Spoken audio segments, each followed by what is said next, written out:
नमस्कार दोस्तों, स्वागत है आपका इस ऑनलाइन प्लेटफॉर्म पर जहां रोजाना सुबह 7 बजे आपको राजस्थान करंट जीके के 10 क्वेश्चन मिलते हैं मात्र 15 से 20 मिनट में। तो रोजाना ये क्लास लगाया करें। जो इस यूट्यूब चैनल पे पहली बार है चैनल को सब्सक्राइब, जो वीडियो देख रहे हैं वीडियो को लाइक और अच्छे अच्छे कमेंट करना ना भूलें। तो शुरू करते हैं अपनी क्लास और क्लास का पहला क्वेश्चन। भारतीय प्रौद्योगिकी संस्थान आईआईटी जोधपुर द्वारा विकसित एक स्वदेशी आई तकनीक कितनी भारतीय भाषाओं में साइन बोर्ड पढ़ और अनुवाद कर सकती है? किसके द्वारा?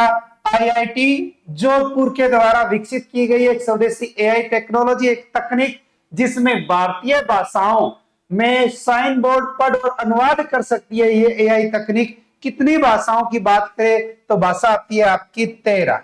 कितने? 13 भाषाओं को अंदर अगर हम देखें तो ये पढ़ और अनुवाद कर सकती है।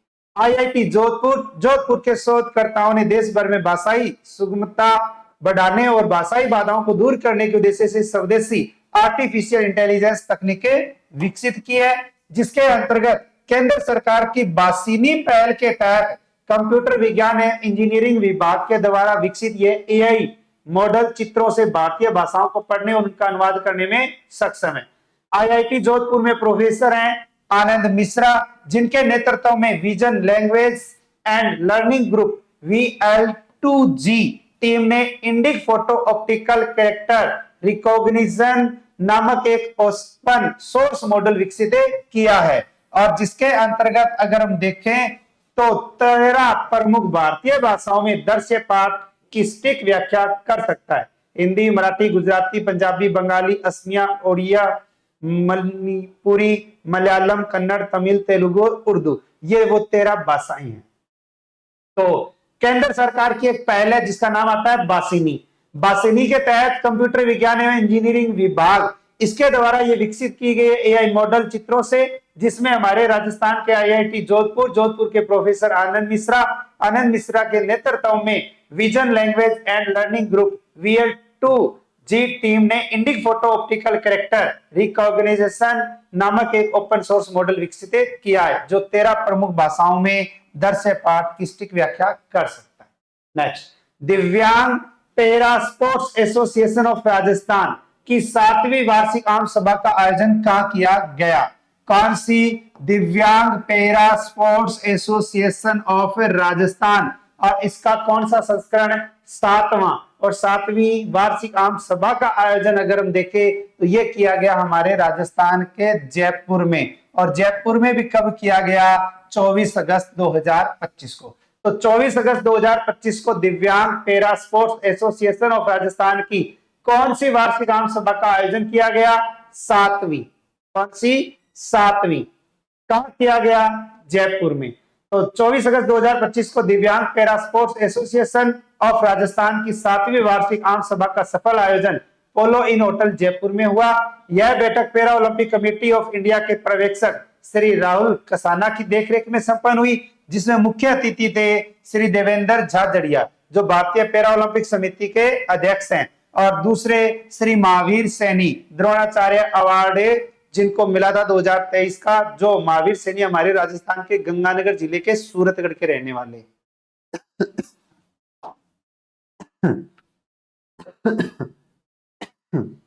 नेक्स्ट आता है, राजस्थान में मुख्यमंत्री शिक्षित राजस्थान अभियान की शुरुआत कब होगी? कौन सा अभियान? मुख्यमंत्री शिक्षित राजस्थान अभियान। और इस अभियान की शुरुआत जो होगी ना, वो होगी हमारे राजस्थान में 5 सितंबर से। 5 सितंबर, और 5 सितंबर 2025 से हमारे राजस्थान के अंतर्गत तीसरी से 8वीं कक्षा तक के विद्यार्थियों को पढ़ने और समझने की क्षमता को विकसित करने के लिए शिक्षा विभाग की ओर से मुख्यमंत्री शिक्षित राजस्थान अभियान शुरू किया जाएगा। कौन सा विभाग है? शिक्षा विभाग। कौन सी कक्षा? तीसरी से 8वीं कक्षा। कौन सा अभियान? मुख्यमंत्री शिक्षित राजस्थान अभियान। कब शुरू होगा? 5 सितंबर 2025 को। इस अभियान की शुरुआत 5 सितंबर से होगी, जिसमें विभाग ने 90 दिन की कार्य योजना तैयार की है, यानी कि 90 दिन, 3 महीने। तो 5 सितंबर, अक्टूबर, नवंबर, दिसंबर, 5 दिसंबर को जो है वो इसका क्या हो जाएगा? समापन हो जाएगा। तो कमजोर बच्चों को पढ़ाया जाएगा। इस अभियान का समापन 5 दिसंबर को, तो 5 सितंबर 2025 से 5 दिसंबर 2025 तक राजस्थान में एक अभियान मुख्यमंत्री शिक्षित राजस्थान अभियान शुरू किया गया, जिसमें विद्यार्थियों के 3 समूह बनेंगे। पहला समूह, इसमें ऐसे विद्यार्थी होंगे जिनको मात्राओं और अक्षरों के पहचानने में कठिनाई होती है। दूसरा समूह, इसमें ऐसे विद्यार्थी होंगे जिनको शब्द पढ़ने में कठिनाई आती है। तीसरा समूह है, इसमें ऐसे विद्यार्थी होंगे जो वाक्यों सरल पाठों को धारा प्रवाह नहीं पढ़ पाते और अटक अटक कर पढ़ते हैं। इनकी क्षमता बढ़ाने के प्रयास जो है वो किए जाएंगे। नेक्स्ट, राजस्थान के किस जिले की बैडमिंटन खिलाड़ी अलका बत्रा थाईलैंड पटाया में होने वाले BWF वर्ल्ड सीनियर चैंपियनशिप में भारत का प्रतिनिधित्व करेगी? तो राजस्थान का एक जिला आता है, जिस जिले की अगर हम बात करें तो राजस्थान के अंतर्गत नाम आता है अपना जयपुर, और जयपुर की रहने वाली है खिलाड़ी अलका बत्रा। और तो अलका बत्रा का संबंध किस जिले से है? जयपुर से है। किस खेल से है? बैडमिंटन से है। थाईलैंड में आयोजित होने वाले BWF वर्ल्ड सीनियर चैंपियनशिप में भारत का प्रतिनिधित्व किसने किया? तो अलका बत्रा ने किया। तो राजस्थान की वरिष्ठ बैडमिंटन खिलाड़ी और उद्यमी अलका बत्रा एक बार फिर अंतरराष्ट्रीय मंच पर भारत का प्रतिनिधित्व करने जा रही है। वो 7 से 14 सितंबर 2025 तक थाईलैंड के पटाया में होने वाली अमेजिंग थाईलैंड पटाया BWF world senior badminton championship 2025 में भाग लेगी। जयपुर की रहने वाली अलका बत्रा अंतरराष्ट्रीय मास्टर्स बैडमिंटन प्रतियोगिताओं में लगातार भारत का प्रतिनिधित्व करने वाली पहली भारतीय महिला खिलाड़ी बनी है। तो अंतरराष्ट्रीय मास्टर्स बैडमिंटन प्रतियोगिताओं में लगातार भारत का प्रतिनिधित्व करने वाली अगर कोई भारतीय महिला खिलाड़ी है तो उस खिलाड़ी का नाम आता है अलका बत्रा। अलका बत्रा का संबंध राजस्थान के जयपुर जिले से किस खेल से है? बैडमिंटन से। नेक्स्ट, मध्य प्रदेश साहित्य अकादमी के अखिल भारतीय रामचंद्र शुक्ल पुरस्कार से किसे सम्मानित किया गया? मध्य प्रदेश साहित्य अकादमी, इस अकादमी के अखिल भारतीय रामचंद्र शुक्ल पुरस्कार, इस पुरस्कार से किसे सम्मानित किया गया है? तो मध्य प्रदेश के अंतर्गत इसका कार्यक्रम का आयोजन, जिसमें हमारे राजस्थान के अंतर्गत जो है वो नाम आता है प्रोफेसर नंद किशोर पांडे। नंद किशोर पांडे, और नंद किशोर पांडे को जो है वो अखिल भारतीय रामचंद्र शुक्ल पुरस्कार से जो है वो सम्मानित किया गया है। मध्य प्रदेश साहित्य अकादमी की ओर से अखिल भारतीय रामचंद्र शुक्ल पुरस्कार पंडित प्रोफेसर नंद किशोर पांडे को उनकी चर्चित पुस्तक भारत बोध और भक्ति कविता के लिए सम्मानित किया गया है। तो भारत बोध और भक्ति कविता नामक पुस्तक के लेखक अगर पूछे कौन है तो प्रोफेसर नंद किशोर पांडे। तो क्वेश्चन यहां से बनता है कि जो प्रोफेसर नंद किशोर पांडे उनकी निम्न में से चर्चित पुस्तक कौन सी है?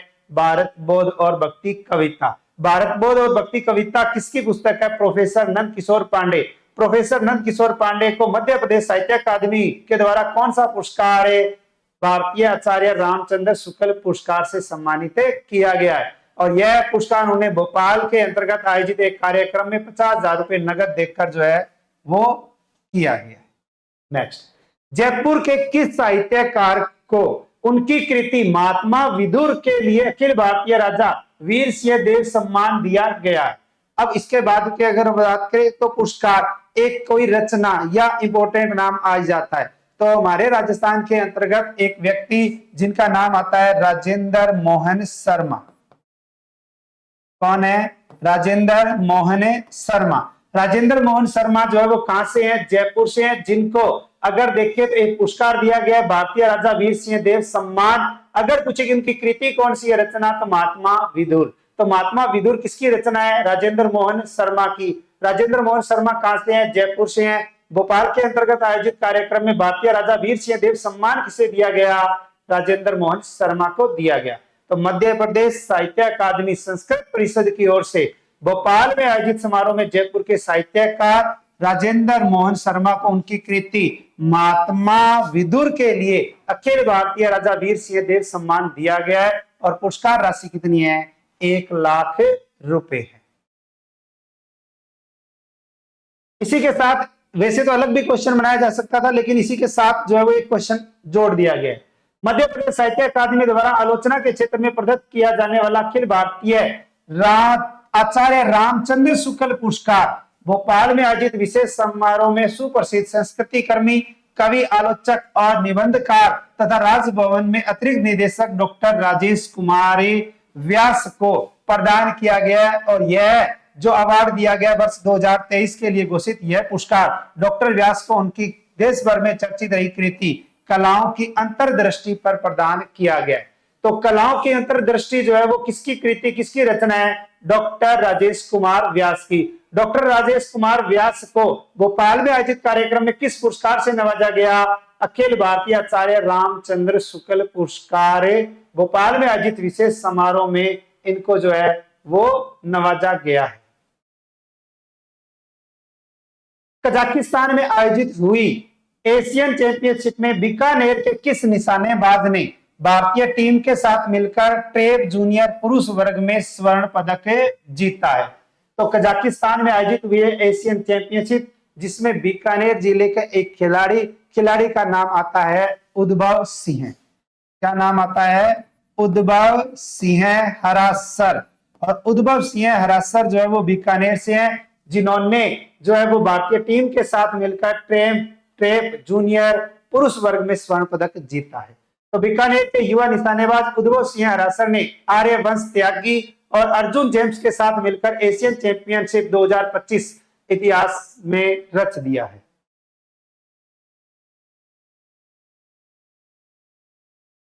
कजाकिस्तान के शिमकेंत में 14 से 26 अगस्त 2025 तक चली इस प्रतियोगिता में उद्भव ने भारतीय टीम के साथ मिलकर ट्रैप जूनियर पुरुष वर्ग में स्वर्ण पदक जीता।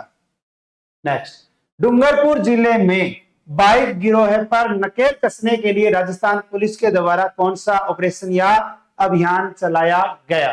किस जिले में? डूंगरपुर जिले में। किसके द्वारा? राजस्थान पुलिस के द्वारा। और राजस्थान पुलिस के द्वारा एक अभियान जिसका नाम आता है ऑपरेशन संस्कार। ऑपरेशन संस्कार। तो ऑपरेशन संस्कार राजस्थान पुलिस के द्वारा किस जिले में? तो डूंगरपुर जिले में। डूंगरपुर जिले में राजस्थान पुलिस के द्वारा ऑपरेशन संस्कार चलाया गया है। तो राजस्थान पुलिस ने डूंगरपुर जिले में बाइकर गिरोह पर नकेल कसने के लिए ऑपरेशन संस्कार शुरू किया है। अधिकारियों ने बताया कि इस अभियान के तहत सोशल मीडिया पर नजर रखकर बाइकर गिरोह के सदस्यों को पकड़ा जा रहा है। तो तेज रफ्तार में जो गाड़ियां चलाते हैं या जो अपने इंस्टा पे रील बना के अपलोड करते हैं ना, तो उनके खिलाफ जो ये कानूनी कार्रवाई की जाएगी। फिर आता है जयपुर में Rajasthan Mandapam and GCC tower का निर्माण किस एजेंसी के द्वारा किया जाएगा? राजस्थान के अंतर्गत Rajasthan Mandapam and GCC tower का निर्माण कहां? तो जयपुर में। और जयपुर में अगर पूछे किसके द्वारा, तो एक कंपनी है एनसीबीसी। एनसीबीसी। और एनसीबीसी जो है वो आपकी कंपनी है। इस कंपनी के द्वारा, इस एजेंसी के द्वारा जो है वो जीसीसी टावर का निर्माण किया जाएगा। तो ये कंपनी ये लिमिटेड है। कैबिनेट ने जयपुर में 95 एकड़ भूमि पर राजस्थान मंडपम और ग्लोबल कैपेबिलिटी सेंटर बनाने के प्रस्ताव को हरी झंडी दे दी है। यह प्रोजेक्ट राजधानी में व्यापार, तकनीक और पर्यटन का नया गढ़ तैयार करेगा। V2 बाईपास की 95 एकड़ भूमि पर राजस्थान मंडपम का निर्माण एनसीबीसी करेगी। Global capability centre 5 star hotel, आवासीय, वाणिज्यिक टावर बनेंगे। लागत 3700 करोड़ है, जिसमें 635 करोड़ राज्य सरकार देगी। 2.5 साल में काम पूरा हो जाएगा। मंडपम 2200 करोड़ से विकसित किया जाएगा। नेक्स्ट, राजस्थान के किस टाइगर रिजर्व में केराकल दुर्लभ जंगली बिल्ली देखी गई है? वैसे तो अगर हम देखें ना, कोटा जिले के अंतर्गत जो है वो अधिकतर देखी जाती है। तो अब की बार जो है वो धौलपुर करौली टाइगर रिजर्व में, धौलपुर करौली टाइगर रिजर्व, इसके अंतर्गत जो है वो दुर्लभ जंगली बिल्ली है जिसका नाम आता है केराकल, ये देखी गई है। तो देश में चीतों के बाद विलुप्त होने के कगार पर पहुंचे हैं केराकल, और केराकल धौलपुर करौली टाइगर रिजर्व में देखने को मिले हैं। बेर शर्मीली और अक्सर अकेली रहने वाली केराकल यानी दुर्लभ जंगली बिल्ली जो है वो DKTR में एक साथ है 2 दिखी है, यानी कि 2 बिल्लियां जो है वो देखी गई है। पूर्व में पूछा गया क्वेश्चन, पूर्व यानी कि पहले जो क्लास लगी थी उसमें क्वेश्चन पूछा गया था, बीकानेर नाल एयरबेस से वायुसेना प्रमुख APC यानी किस लड़ाकू विमान को अंतिम उड़ान भरकर विदाई दी? तो इसका राइट आंसर था MiG-21। और क्वेश्चन फॉर यू के तहत आपके लिए क्वेश्चन है जिसका आंसर आपको मैन कमेंट बॉक्स में देना है। इन 2-3 दिनों में मेरी तबीयत थोड़ी सी डाउन है, ठीक है, तो इसलिए थोड़ा सा हो सकता है कि आपको यूं लगे कि जल्दबाजी में करवा रहे हैं या थोड़ा डिटेल से नहीं करवा रहे, मेरी तबीयत खराब है थोड़ी। 28 अगस्त 2025 को केशवानंद राजस्थान कृषि विश्वविद्यालय के कुलगुरु का अतिरिक्त कार्यभार किसने ग्रहण किया है? इस क्वेश्चन का आंसर देना आपको मैंने कमेंट बॉक्स में।